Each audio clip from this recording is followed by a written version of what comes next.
Hello and welcome to the two-man power trip of wrestling right here on TMPT and right here on Hannibal TV, doing a quick results and review show of the WWE King and Queen of the Ring 2024, which just happened. Big PLE, no longer pay-per-view, of course, on Peacock. This was from the Jeddah Superdome in Jeddah, Saudi Arabia. Pretty good show once again from the WWE. I feel like lately with the PLEs, they've been kind of knocking it out of the park, so to speak, for a little bit. 5 matches on the show, 1 match in the pre-show. I know that's a little bit short as far as some of the matches, but that tends to breed longer matches, which I love for the pay-per-views, PLEs, but also not everybody gets on the card as well. So each show is kind of more special and kind of closer to like an old school show than maybe you would like. But it's kind of cool the way he does it, because Triple H, meaning the booker, because he does do these longer matches. So there's kind of some give and take in why you think like, it's 5-6 matches, not really enough, but they do go long, and every show basically starts and ends within 3 hours, which is always great for me for pay-per-view. I love that. Obviously, WrestleMania is a little bit different, goes a little bit longer, which is fine. But today, this show started at 1 p.m. Eastern, ended right before 4 p.m. Eastern. So perfect for me, 3 hours, bing, bang, boom.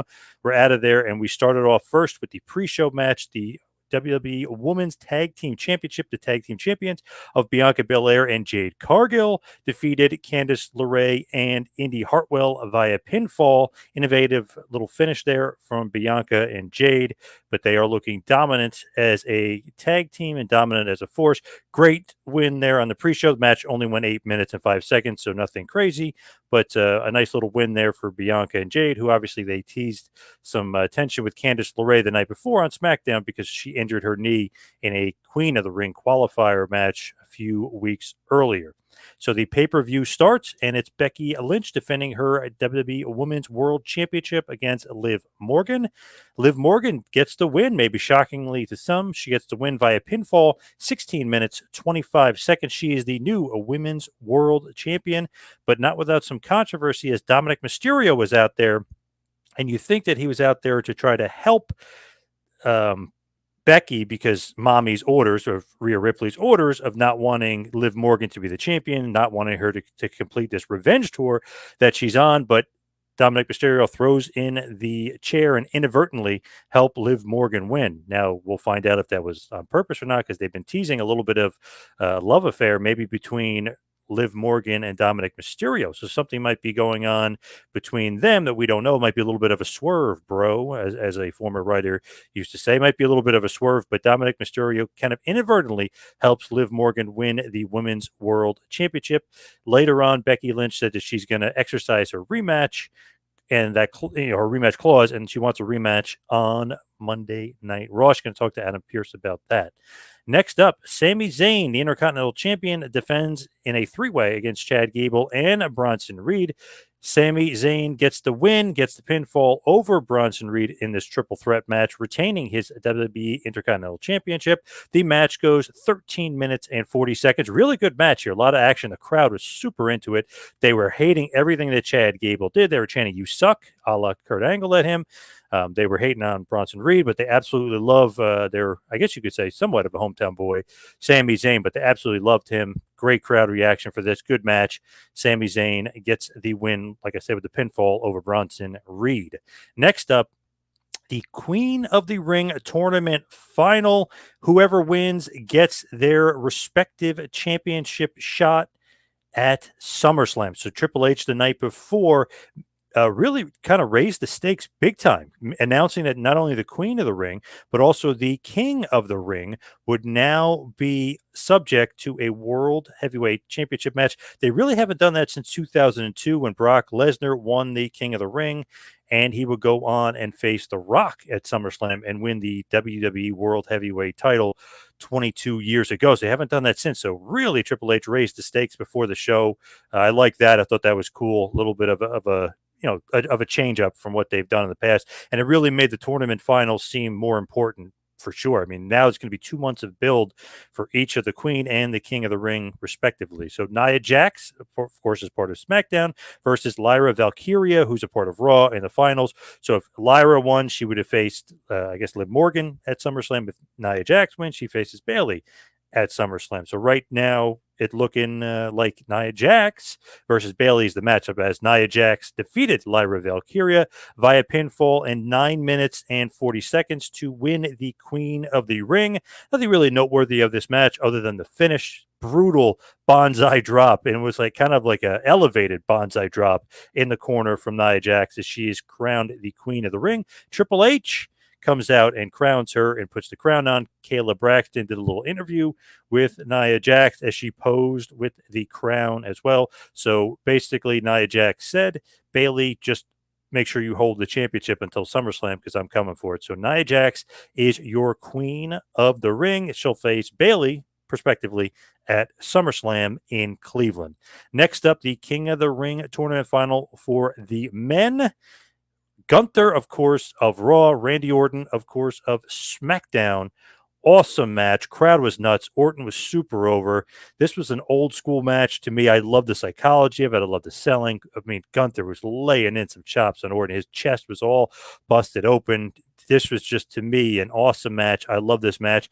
A lot of people will talk about the finish, though. I feel like there's going to be some complaints there, but I like it. Hear me out why I like the finish, why I think it's cool that the way they did it, although I don't think it was on purpose. But so Orton nails with the RKO. He's selling the knee. He's got the knee injury. He's really kind of holding on to that knee. His back is bothering him because Gunther really has been focusing in and just beating the living crap and beating the tar out of Orton.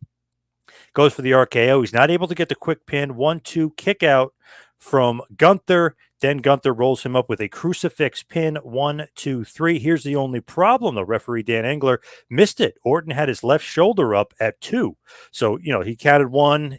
Orton's got the shoulder up, 2, 3. Gunther wins, and Gunther is now your King of the Ring, who will go on to SummerSlam and face the winner of Damian Priest or maybe Drew McIntyre. I'll get to that in 1 second here, but that's the interesting thing here. Gunther wins. He's the King of the Ring, but a lot of people are going to talk about how Orton's shoulder was up. Where can they go from here? I think, and which would be a smart idea, and maybe it's not on purpose. Maybe it was. I'm beginning to think something's up there, but I think they could turn it to something positive.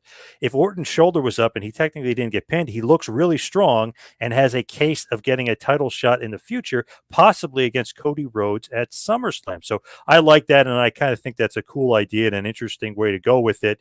And it kind of made Orton look good in a way, and obviously Gunther did get the win. The referee counted 3, so he is the king. So interesting. So I think Gunther goes for the Raw title, for the World Heavyweight Championship at SummerSlam, which is set in stone, and then maybe Orton versus Rhodes, which would be great, the mentor versus the protege at SummerSlam. Would kind of be cool if Orton turned a little heel in between two. Like he's pissed off at the ref that his shoulder was up. He's maybe turns on Cody and builds it up that way. But they've got some interesting ideas and interesting ways to go headed to SummerSlam. Now, I mentioned McIntyre or Drew McIntyre because Damian Priest or Drew McIntyre, because Triple H, after he crowned Gunther the King of the Ring and was in the ring, gave them the crown and the presentation there. Gunther got the pyro, goes to the back, interviewed by Kayla Braxton. She says, I heard you have an announcement. Triple H says he does. Glasgow, Clash at the Castle, main event, World Heavyweight Championship in Glasgow, Scotland. So in the backyard of Drew McIntyre, he'll get a world title shot against Damian Priest. So true to his word, Priest has said the match is going to happen, and it will happen. So that's kind of cool as well. And obviously that crowd is going to be amped in Scotland for Drew McIntyre. So the final match of the evening, Cody Rhodes, Logan Paul for the undisputed WWE World Heavyweight Championship. Another great match. Really well done. A lot of cheating involved. Logan Paul's friends getting involved. The brass knuckles getting involved. 2 big table spots. Just a lot of great athleticism from both guys. Cody's been doing great. He's been on a roll since he's been champion. I feel like every match he's in the main event is just unbelievable. Match of the night, maybe, and really just knocking things out of the park. Cody defeats Logan Paul via pinfall after 3 crossroads in 24 minutes and 20 seconds. Interesting to note as well, he did the Vertebreaker, the old move by Shane Hurricane Helms, which is a crazy finish. I know people have seen it from Homicide, known as the Gringo Killer, but pretty cool that Cody broke out that move in that match. I thought that was cool. I like his offense, breaking off that twisting suplex, which Corey Graves mentioned that is obviously Goldust's move, but cool to do that. Cool to do the bionic elbow. So Cody and Logan Paul, nothing but impressive in that main event as Cody retains his undisputed WWE Championship and obviously heads on possibly to wrestle Randy Orton in the main event at SummerSlam. I think that would be cool. But just kind of sum things up, Bianca and Jade are still the women's tag team champions. Liv is your new women's world champion. Sami Zayn retained the Intercontinental Championship. Nia Jax is your queen of the ring, headed towards SummerSlam, possibly against Bayley. Gunther is your king of the ring, headed towards SummerSlam, possibly against McIntyre or Damian Priest, who's the world champion right now. And then Cody Rhodes retained his undisputed WWE World Heavyweight Championship, and he moves on possibly to face Randy Orton at SummerSlam. You can follow me on Twitter and Instagram at 2Man Power Trip.